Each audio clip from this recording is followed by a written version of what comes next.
Okay, perfect. All right, welcome everybody. I think we have a quorum and so we are good to get started. Just a couple of reminders, we are recording this call. And if you could please mute your line when you're not speaking, just so we eliminate some background noise as we go through the meeting.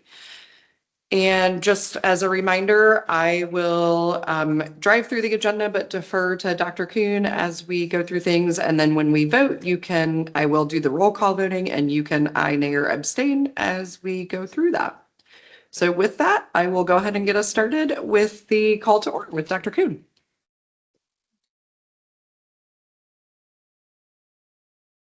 I would call to order then opening comments.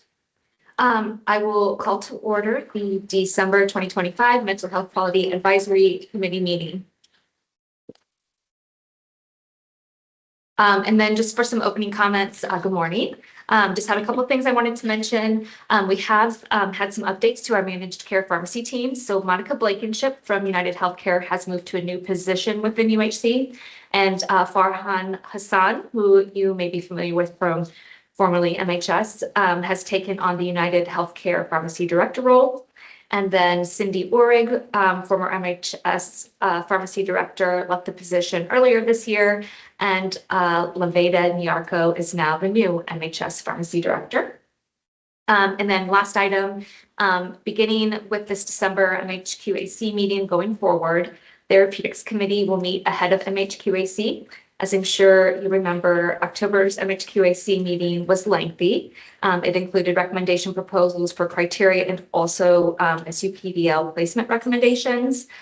T Committee did meet last Friday on the 12th, but because the T Committee reviews each medication class biannually, CNS agents were not included in the last review round. So we have a lighter meeting content-wise today. Perfect. That takes us then to the approval of the minutes from the last meeting. If I could get a motion and a second, please. This is Carol. I move to approve. This is Wendy. I'll second.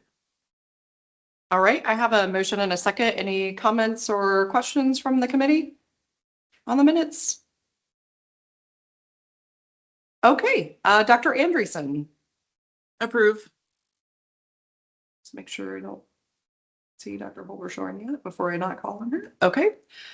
Dr. Knapp. I approve. Dr. Ott. Aye. Dr. Powell. Aye. Dr. Rice. Aye. All right, we have all ayes, so that motion will carry. Thank you. That will take us then to our review of our utilization edit recommendations, which we have none this round. So very quick review today. For our PA stats, so this is, since the meeting schedule changes, we have adjusted the timing of the PA stats just a little bit. So we did already talk about September and October with you at our last meeting, but we added in November with this. So going forward, we'll kind of this next rolling 3 months, if you will. So overall, here's the overall total stats of everything that we had on the mental health side. And then if we look at our trending, you can see again, very, very steady with what we had and what we presented previously, and not significant changes in November. Just a reminder, the bar graph, if you will, is the number of PAs, and then the lines are the approval percentage. So overall, fairly similar. We do see just a slight decrease overall of the number of stats. And this is really because in November, due to the holiday, we tend to see a little bit of a decrease in the number of PAs that are requested. And then when we look at our PA stats related to addiction, so you can see here the buprenorphine paid claims. And again, November always just kind of decreases a little bit with the holiday and the number of claims, but fairly consistent with what we've seen in the past. And then this is our number of unique members.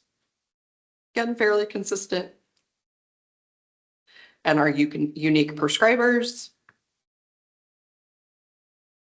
And then our PA requests always seem a little wild and crazy on the sides, and that's just because it is such a small number. So even when we change a little bit, it just kind of really skews that graph a little bit. But in general, like, the numbers are small. It's not a huge significant change. And most of, again, the PAs that we receive are for the non-preferred products that we're reviewing. Any questions or comments on any of those? All right, with that, I will turn it over then to Brian Musial, who will be presenting the group stats for you all today. Hello, good morning, everyone. Just a quick run through of the buprenorphine claims and stats here. I just want to point out that in general, there's nothing really of significance from prior periods to today.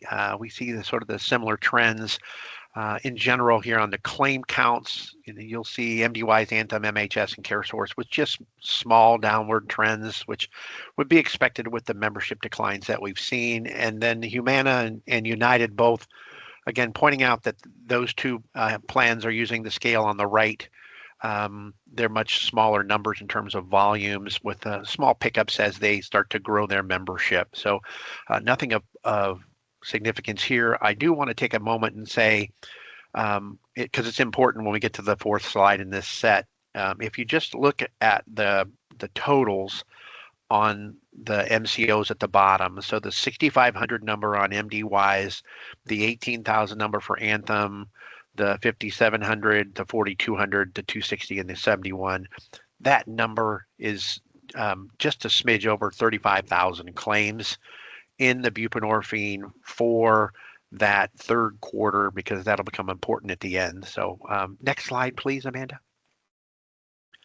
So this is the distinct member counts, and similar to the claims, you kind of see that same slight decrease in the 4 on the left, and then United and Humana with just those slight upticks in terms of members, and you can kind of see that in the numbers below as those two health plans start to grow. And again, the graph chart on the right for those last two. The next one is the prescribers. And again, basically flat. You do see a little bit of decrease on the MDY side, but in general, we see consistent numbers across all the MCOs. So we're not losing prescribers. We're seeing a few less claims. And then the last one is the PA volume for the MCOs, and the graphical representation of this, sort of to what Amanda said earlier, you kind of see these what appear to be big spikes because of the way the graphs and the scales are set up. Remember on that first slide, I pointed out there were about 35,000 claims in that same time period. So when you look at these numbers and you take the 76, the 173, the 73, the 30, the 2, and the 2, there's just over 300 in terms of PA requests. So these graphs make it look more volatile than it really is. There's 300 PA requests to exceed the existing dosage rules and out of 35,000 claims. So this is really, really small in terms of that world. So I don't know if anybody has any specific questions. We can certainly try to answer for you, but that's what I have for this one this morning. Thanks, Brian. Yep. Thanks, everybody. All right. Next up, we have Amy Berger with Anthem. Amy? Good morning. Can you hear me okay? We sure can. Excellent. So as mentioned, my name's Amy Berger, and I am here to share Anthem's updates, if you will. So you may recall seeing this slide the last time we met, because we are just representing the data due to this shift in the cycle for reporting. So this slide here is that for the third quarter of 2025. And as we have done in previous quarters, this slide just shows the values. So instead, we're going to turn our attention to focus on the trends on this slide here. And this one here, as you may recall, the PA volume itself is represented by those bars with the y-axis to the left. And then the approval rate is represented by the lines and that corresponding y-axis there to the right. So you'll see from Q2 to Q3 that the volume and approval rates remain steady across the classes. And then, as I had mentioned last time, that one call out is what you see there from Q2 to Q3 on the green line, and that is the sedative hypnotics and benzos, where we believe we are now going to see that more steady state, if you will, because that is where we did our correction and the terming essentially of the automation that led to some of those approvals that maybe otherwise wouldn't have been. So that is kind of the one call out. But again, we appear to be reaching maybe more of a steady state, and we'll have a better idea for the next quarter when we report out. Are there any questions on the Anthem data?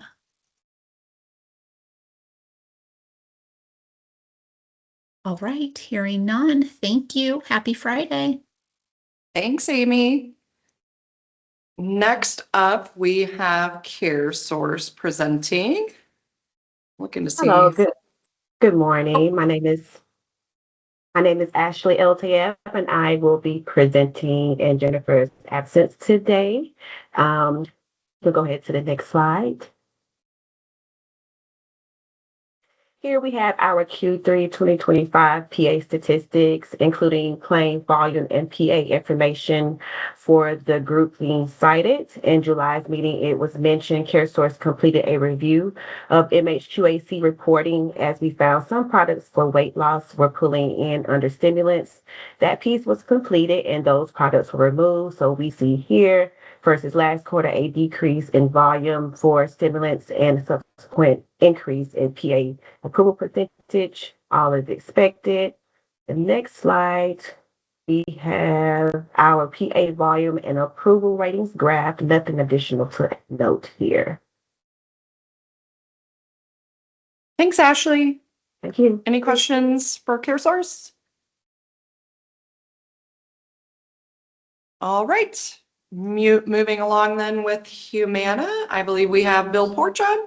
Bill? Morning, everybody. Can you hear me? We can. Okay.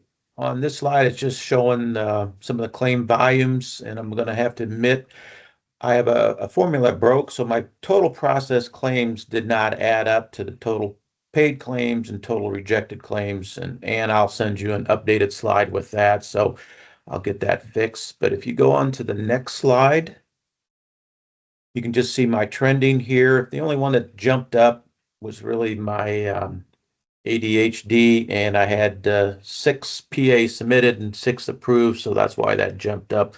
But everything else pretty much the same quarter over quarter. Questions? Thank you. Thanks, Bill. All right. Next up, we have Marissa Mattingly with MDWise. Marissa? Good morning. Can you hear me okay? Yes, we can. Good morning. Good morning. So first, we're going to look at PA volume and approval rates for each drug category. The blue bar and blue line, which represent overall PA volume, and the approval rate are almost identical to third quarter last year. Really, PA volume has stayed roughly the same from quarter to quarter. And then the percent of approved PAs for antidepressants shown, I mentioned this at the last meeting, had its increased 8% from the third quarter last year. And there really weren't any changes to our criteria, so we think this is just a normal fluctuation. And then all other drug categories were roughly the same approval rate as third quarter last year. And then really no major changes from last quarter for second quarter to third quarter. And then that's all for MDWise. Thanks, Marissa. All right. Next up, we have Leveda Nyarko for MHS. Hi, good morning. I'll be going over the PA stats for the third quarter. If you can go to the next slide. Thank you. So this is what was presented third quarter at our last meeting, as Amy explained. So for the antipsychotics, we had a 55% approval rate for the antidepressants, 55%. Stimulants were 83%, and then the sedative, hypnotics, benzodiazepines was at 37%. And if you can go to the next slide, please. Looking at our trends, they've remained relatively normalized quarter over quarter, with the exception of the ADHD. We did see a spike on first quarter, but we're starting to see it normalize quarter over quarter back to where it was prior to in the previous year. But other than that, nothing else to note as far as our PA volume and trends. Thank you very much. All right. Then that will take us to UHC with Farhan. Hey, good morning. So yes, I'll be presenting for UHC for Q3. Again, pretty much just like all other MCs, all things are holding steady.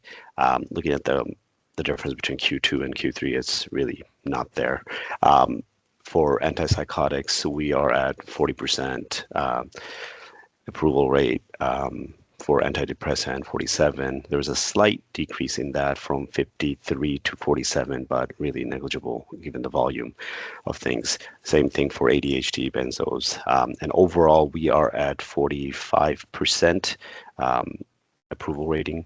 And then for the overall total, we are at 341 for the overall PAs. But yeah, everything is pretty calm and holding steady. Any questions? Thank you. Thank you. All right, that takes us to our standing agenda item for wards and fosters, and I don't believe Dr. Holbershorn is on, so Dr. Kuhn, anything to add? Dr. Ott, anything you have to add on your end? Not on my end, no. Okay.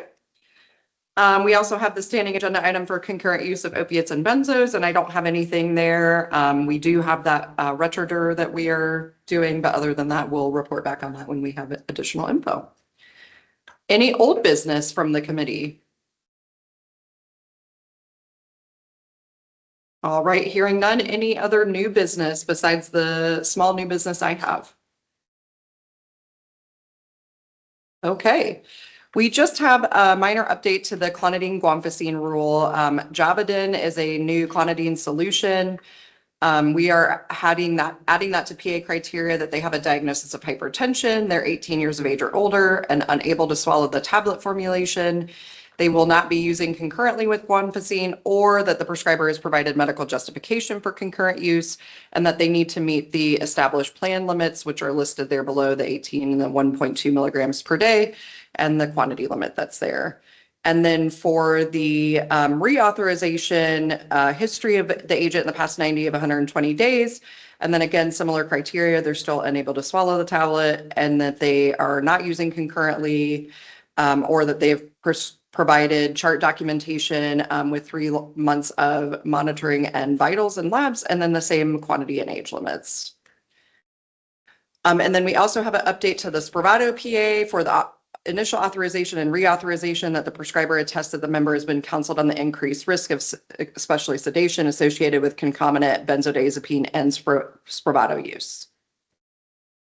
Any questions or comments for that? If not, if I could get a motion and a second, please. This is Carol. I move to approve. This is Elizabeth, second. All right, I have a motion and a second. Dr. Andreessen. Approve. Dr. Holbershorn. Oh, sorry, Dr. Holbershorn's not here. Dr. Knapp. Approved. Dr. Ott. Aye. Dr. Powell. Aye. Dr. Race. Approve. And we have all ayes, so that motion will carry. Thank you.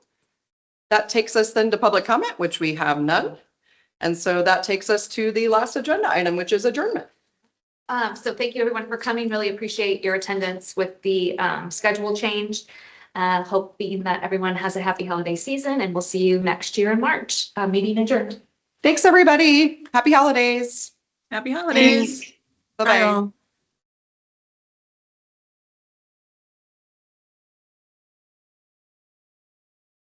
It was.